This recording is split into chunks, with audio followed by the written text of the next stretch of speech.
So, how's everyone doing today? Yeah, good. It's a beautiful day. I've got to spend the last 4 days or so in Auckland. It's a beautiful city. And I brought my kids with me, so they've been having a good time. All they wanted to do was see volcanoes. So they were really excited.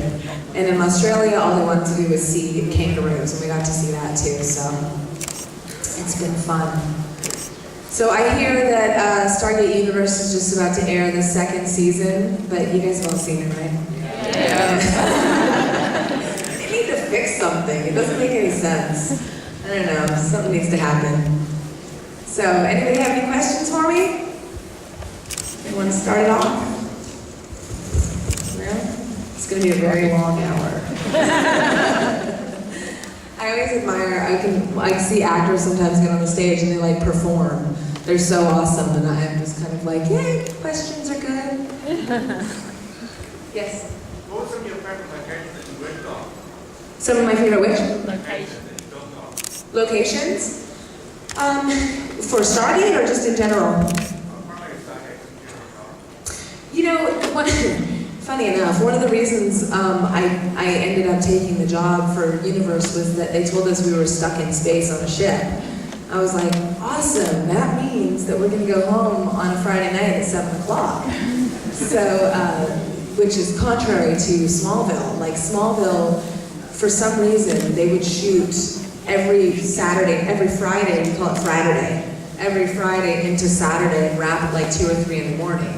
So Stargate, we didn't have a whole lot of locations. We did have some really beautiful locations. One was called Squamish, which you drive up the freeway like you're going up to Whistler in Vancouver, and you've got all these gorgeous tree, dense islands in the middle of the ocean, and then this freeway that sort of just hangs over the cliff. They've improved it now because of the Olympics. That was the main highway to go up to the Olympics. But it's just a really, really beautiful part of the city. And then, other than that, I did a movie a few years back in Turkey, and that was an awesome experience. I spent 6 weeks in various parts of Turkey. We started out in an area called Cappadocia, and it's a very fascinating. Anyone ever been to Turkey here? Yeah, it's such an amazing country, and it's so rich in history. I mean, I think their recorded history in one of the cities we were in was called Haran, and it has a recorded history of 10,000 years. Wow. It's fascinating. And then we shot in all these ancient caves, and they weren't even that old. They were like 2,000 years old. It was the early Christian settlement from Europe into Asia through the Middle East. So it was just a really, really fascinating way to make a movie, which is the best part of my life and my job, I think. That's why I kind of drag my kids everywhere. I feel like we're really lucky we get to like travel the world and see things and meet fun people and all that kind of stuff. So, yeah. Other than that, I like shooting in Vancouver because I'm from Vancouver. So I get to essentially go home, even though LA is home for me. I do have a lot of family in Vancouver. Yes. I follow you on Twitter. Will you, thank you for all the insight into your life, and it's brilliant. I can just check out family photographs of the kids and everything. And do you know the babies? Yeah, it's a boy.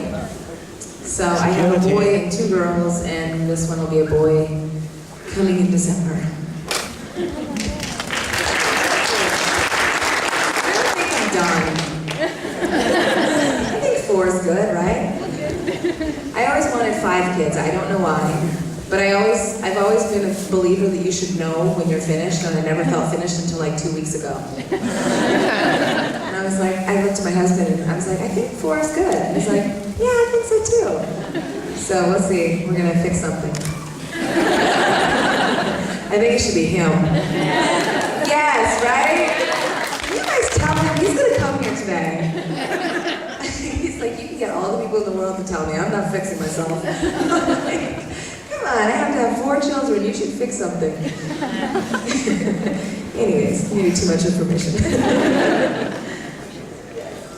Yeah, first of all, welcome to the country. It's great to have you here. Thank you. I was just wondering, because I imagine a lot of fans are with me, how disappointed are you that Stargate Universe got cancelled so soon. I haven't actually even watched the last episode. I don't want to end on a cliffhanger forever. Yeah. So you left off with epilogue? That's the 219. Yeah, 219. Yeah. Okay. Yeah, it's an interesting situation because going into it, knowing the reputation of the franchise and the longevity that it had, you just think, well, we're going to go 5 years. That's just the way it will go. And to have the show ended. The interesting thing about it is that as an actor, you don't want to be on a show that nobody's watching. I mean, it's just the way it is. If you're going to spend, 5 or 6 years on a show, you want people to watch it. However, I believe people were watching it, and I don't believe that was the reason it was canceled. I think that what happened was there was a lot of factors came into play, and ultimately it just seems like maybe it wasn't meant to be. We had such a great time. I felt like a third season would have been really nice. And if not a third season, I feel like the producers deserved the opportunity to finish the story. And I feel like the fans deserve an ending to the story. And I feel like we deserve it. We deserve to finish out our storylines. But the way that it went down was a little interesting. We finished filming November 23rd or something like that last year, and then we were canceled December 13th. And it was canceled via Twitter. Right? It's a little cheeky. We were all invited, a bunch of Universe cast and crew, myself, Brad Wright, Elise, Brian, John Lennick, a bunch of us, there's maybe 10 or so of us, were invited to go on the USS Carl Vinson, which is an aircraft carrier. The Air Force, or the Navy invited us to spend a night, which was awesome. We got to hang out and see like a day in the life of a sailor, and meet a bunch of different, troops and sign autographs and just kind of see what they do every day. It was fascinating. And so we were out to sea, and there's no internet connection or anything like that. And it was canceled while we were out there. Oh. So we got back into San Diego. We flew on a cod carrier, which is an aircraft Navy plane, and we landed on the naval base. And we all turned on our phones, and people were like, "I'm so sorry, we're devastated." And we're like, "What happened?" Like, "Oh, your show got canceled." Oh. Which is fine for me, actors usually don't get the whole benefit of a letter or something, but I feel like Brad Wright deserved a letter or a notice. So.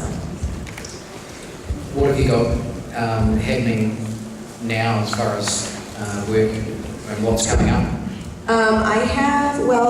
I most recently, right before I got this big belly, I did an episode of Alphas, which I think you guys have yet to air, and it's a great new series on Sci-Fi, so I'll just do one episode on that.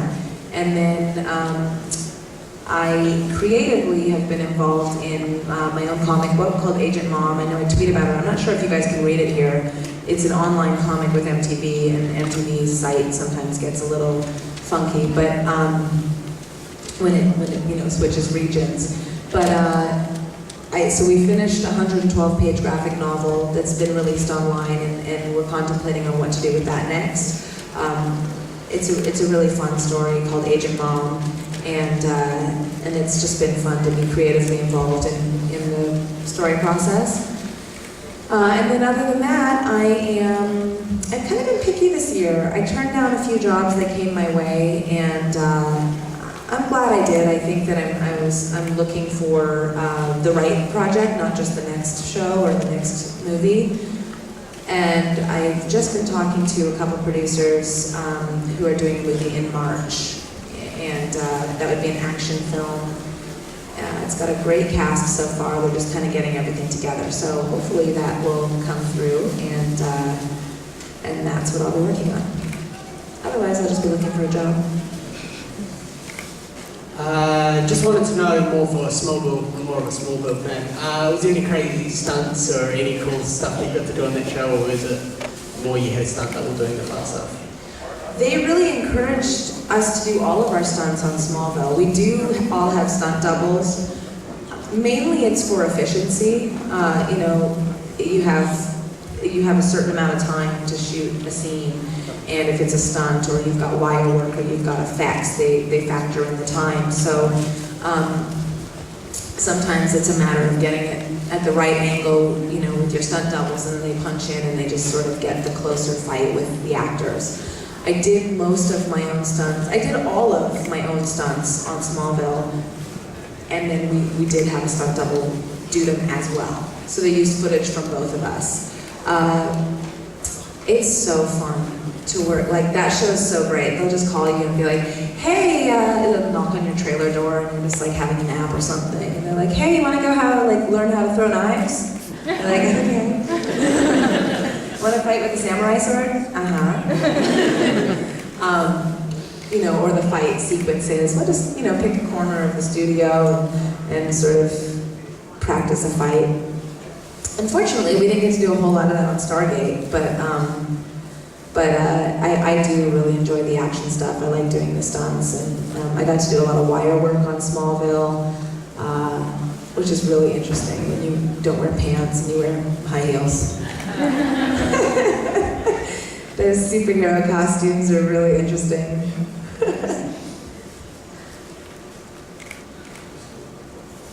Hey, how did you connect with your character TJ when she was pregnant and also going through losing the child? It was an interesting storyline. My pregnancy was, you know, of course, the inspiration for that storyline. I got pregnant like the second episode in. It's my new job. It's a great way to start a new job. But they were really gracious. They've dealt with, I think every woman on Stargate has been pregnant at some point or another, so they were used to dealing with pregnancies, and so we all agreed that it would be a great storyline to have, given the situation and the scenario that we were in. We didn't necessarily think that TJ would be a great person to be pregnant, but I was pregnant, so it worked. And I kind of liked it, because I feel like the whole affair with TJ and Young was really Young's storyline. It wasn't really TJ's storyline. And so I feel like this sort of gave her a humanity and a little bit more vulnerability to play with than just being the medic who's frazzled. And then I think it also gave her and Young a connection that they wouldn't have otherwise had, because it sort of made the relationship a little more full than just being a fling or an affair.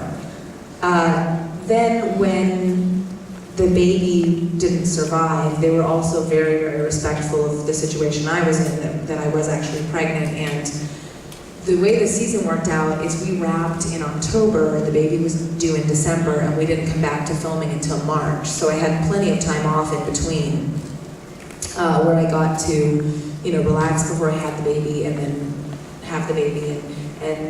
And I said to them when we wrapped season 1, I said, so how are we going to deal with the baby storyline?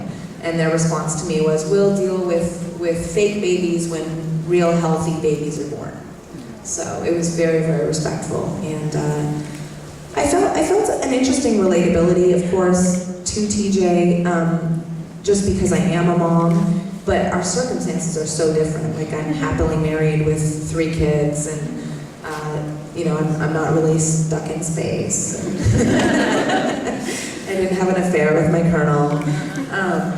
So that, you know, that was obviously a fun part to play, but I don't have the same feelings that TJ had.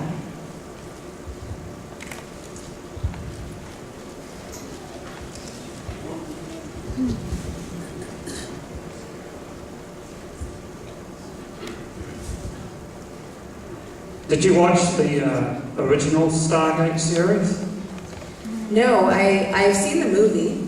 I never saw SG-1 or Atlantis. I've seen a handful of episodes of both of them now, but it's funny when I knew what Stargate was, of course, when I got the job, and it was interesting because I wasn't sure how long it had run. I didn't really realize there was 2 series, but I had a meeting at MGM about a week or so before we moved to Vancouver to start filming, and the executive I was meeting with, Charlie Cohen, he called his secretary and he's like, could you get Alaina a few things? And his secretary comes in with this huge box, and it's like thunk, and it's 10 seasons of SG1 and 5 seasons of Atlantis and T-shirts and hats and all this stuff, and I was like, what am I going to do with all this? So I definitely have all the reference materials. I haven't watched them all though, no. Hi, Alaina. Hi. Hey, here we go. Right. Oh, thank you. I was just wondering, on Stargate, it's sort of the history of, doing this messing around on set, but we don't know much about the Stargate universe and that sense, what happened behind the scenes, because it's fairly recent. Do you have any juicy stories about Boyd or Brian or Jamal? We had so much fun. I know it was like a dark, serious show, but literally as soon as you called cut, it was like a laugh factory. Young, Louis Ferreira, who plays Young, could not be the furthest from his character. He's a great, dramatic, serious actor, but he's also really funny, and he pulls lots of pranks. The first, remember in Air, Part 1, he comes flying through the Stargate, and then he has a concussion. So the whole, first couple episodes, he's laying down and he's kind of out. So he had a really great first few weeks of shooting because he didn't really do much. And then I was like perched beside him for like 2 episodes, so I didn't really do much. So we had a fart machine, and of course none of us really know each other at this point. We'd all just moved there. We're all just starting this new job. None of us knew the crew, which all the crew was the same crew from Atlantis and SG1. So they all knew each other. It was like a big family. But none of us, we were all getting to know each other. So like Louis would just have the fart machine and we'd be talking and he'd like make the sound. And it's so funny to see people's reactions. I was like 4 years old for 2 weeks. It was so much fun. And that continued for 2 years. We had a good time. Actually, Volker and Patrick, who plays Volker, and Peter Calamis, who plays Brody, they're both really funny guys. Peter's a stand-up comic, so we had a great time. We laughed, and there wasn't so many practical jokes per se, but definitely we had such a great time. In fact, that when we wrapped for season 1, they called us into the conference room in the production office, and as a send-off, they were kind of like, hey, listen, we know you guys like to hang out with each other and stuff, but seriously, take a break. Just don't call each other over hiatus, don't hang out, just take a break. And we're like, oh, why? We're like, we don't want you guys to burn out. We just want you guys to get along. This is really nice. Because we all really got along. We hung out every weekend and after shooting and everything. And so the next season when we moved back, we actually moved closer together. We all ended up living like one building away from each other. So we had a really great chemistry, a really great group of people. Hi. Hi. Just like to say thank you for coming all the way over to our side of the world. There have been some comments from previous guests before that Universe was set up as a way to change the dynamic that had been created with Atlantis and SG1. And one funny comment was that, you've got Universe that's meant to be this new spin on things, but you've got the same crew, the same directors, the same writers. I'm just wondering, sort of as a fresh comer to the Stargate universe, did you feel sort of in any way held back by sort of the old directors and the old writers? Did you feel the weight of Atlantis and SG1 on your shoulders? I wouldn't call it the weight. I think that we succeeded in making a different show. Whether or not it was as accepted, I don't know. It was definitely, I like to describe the first season as like an uphill, mossy battle on a rainy day. It was very slippery. We were all so excited. We all got this new job, and none of us really knew too much. Aside from David Blue, none of us knew anything about Stargate. David knew everything about Stargate.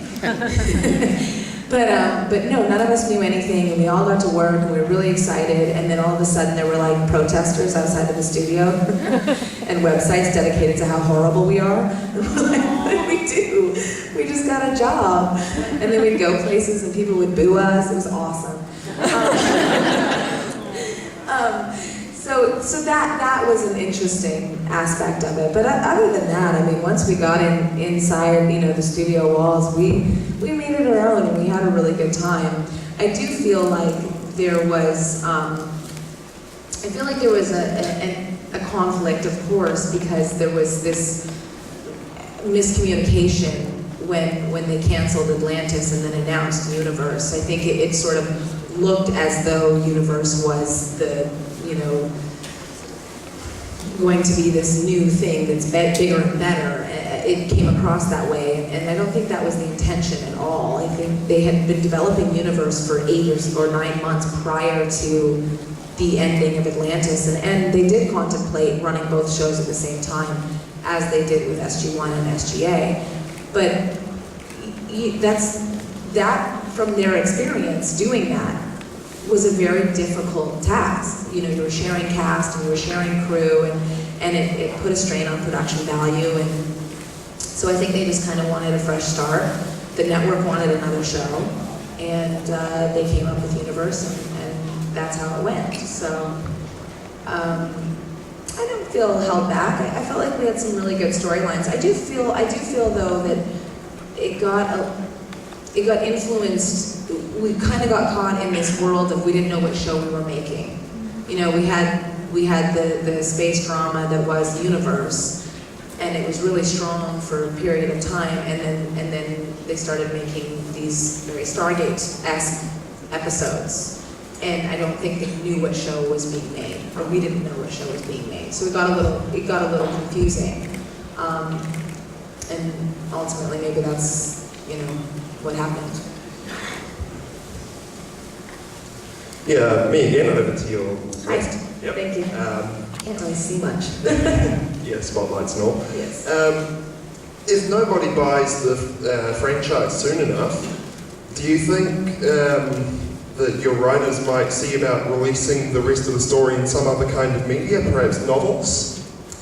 There has been a little bit of talk about that. I'm not entirely sure, what Brad's doing. That would be Brad Wright that would do that.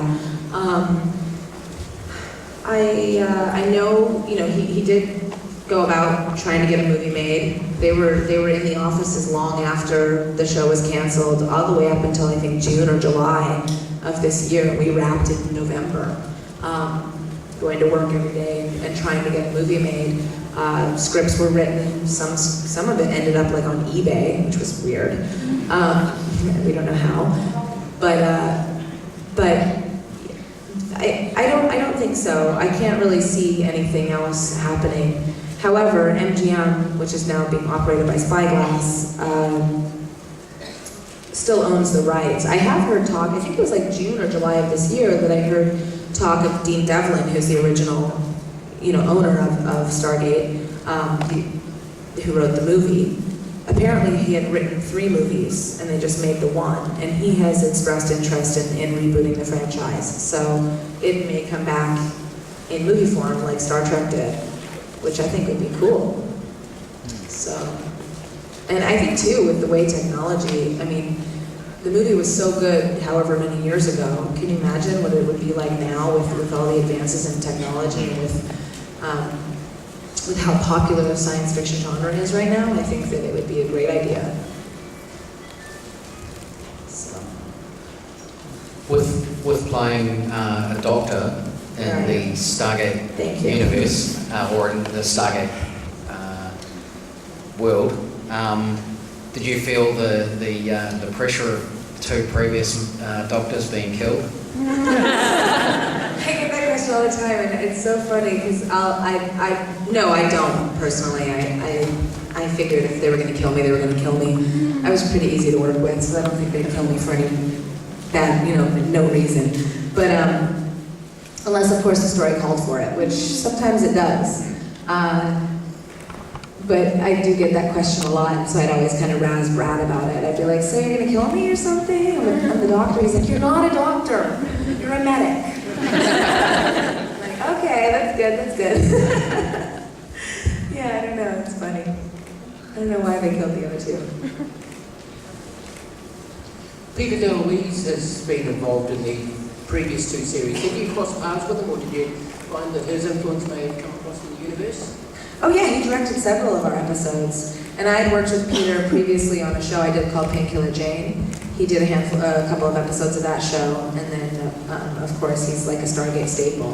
There's a handful of Stargate staples, like you were saying, that, there's this, Vancouver's a very small community, and so, film community, so much of the actors, anything that shoots in Vancouver, you're guaranteed to see the same actors in it over and over, because it's just such a small community. But yeah, pretty much any show that shoots up there, there's going to be the same handful of directors. I know a lot of people went with Amanda when she did Sanctuary, so she's got a lot of crew from SG1, and then I don't know if Peter's directed any of hers, but of course her and Martin are partners. And he didn't do any of our shows, but he did a ton of SG1 and SGA. In SGU, back at the front, right? Thank you. There's a lot of cool props, a lot of cool stuff that you got to play with. Did you get to steal any of that and keep it? No, I didn't. Well, when you wrap a show, you usually have to wait till it airs in order for any of the props to get released, because they're all property of the show, just in case it needs to be reshot or whatever. They want to keep track of it. In fact, Atlantis, the entire set, all the props and everything, were still standing on the stage, on stage 5 of Atlantis, throughout almost a year and a half into Universe. And then they had their big auction for that. So Universe, when we wrapped, not knowing if we were coming back for season 3, of course we don't get to take anything. And then when we got canceled, they were hoping to make the movie, and they kept trying, and it didn't end up working out. And then all of a sudden they had the auction. So there was never really an opportunity to get anything. I didn't really think about it either. But I've said this before, I wanted a Kino. Right? They're not that impressive, they're like little balls, but they're fun. I mean, it doesn't really fly, there's no camera, but it's fun. And it would look good on the bookshelf. In a case, maybe. That says Stargate Universe. Yeah. Hi. Hi. Just want to thank you for popping over to our stall yesterday. That was really, really awesome. My question is, one, what made you become an actor? And two, which actor inspires you the most and why?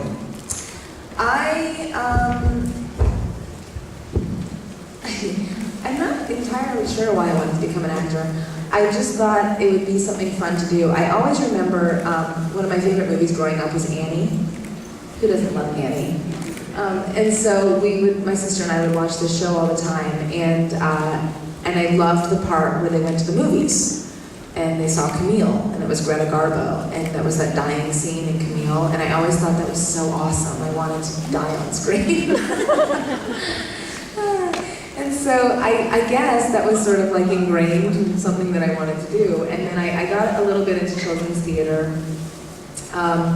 And then I moved over a summer when I was 12. I moved from Ontario to Vancouver, and I didn't really have any friends. It was the summertime, and so I was reading in the paper that there was an audition for a TV show, and so I went down and auditioned. My parents were working. I said, "Do you mind if I take the train downtown?" And they said, "No." So I took the train down, and I stood in this parking lot. And there were hundreds, if not thousands, of people there. And I ended up auditioning my way to one of the 8 lead roles on the show. And we shot the pilot, and then it never got picked up. It was for Fox, and I knew nothing about the